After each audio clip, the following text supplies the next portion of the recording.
कि अपने को निर्बल और दुर्बल समझकर बैठ गए हो कि हम अकेली तो कुछ कर ही नहीं सकते, तो सच में कुछ नहीं कर पाओगी।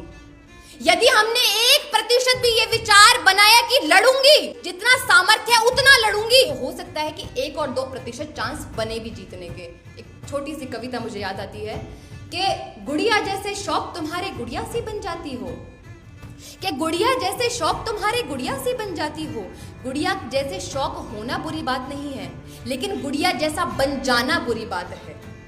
गुड़िया जैसे शौक तुम्हारे गुड़िया से बन जाती हो। अरे वीर प्रसूता होकर भी क्यों पल पल नीर बहाती हो? अरे क्यों भूल जाती हो अपने भारतवर्ष की उन महान वीरांगनाओं को, अपाला, घोषा, मैत्री, गार्गी? क्यों भूल जाती हो रानी चिन्नम्मा, रानी पद्मिनी? कैसे भूल सकती हो उन माताओं को जिन्होंने वेदों का शंखनाद किया, जिन्होंने अपने लिए युद्ध लड़ा, जिन्होंने इस देश की रक्षा भी करी? कैसे भूल जाती हैं?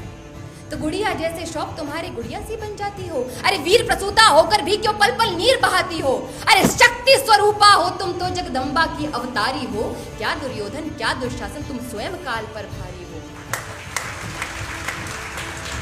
मत रोको तुम अभिलाषा को, मत रोको तुम अभिलाषा को, है श्रृंगारों पर रोक नहीं।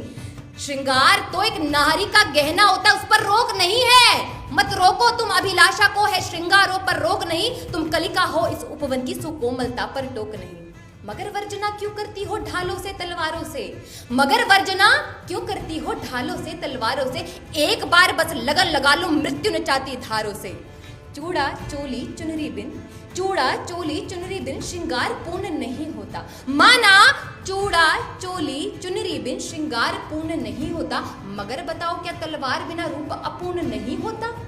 रक्त बीज को रक्त रणचंडी का रक्तिम रूप दिखाएंगे, तब तुम खुद चीर बचा लो, कृष्ण कहां तक आएंगे।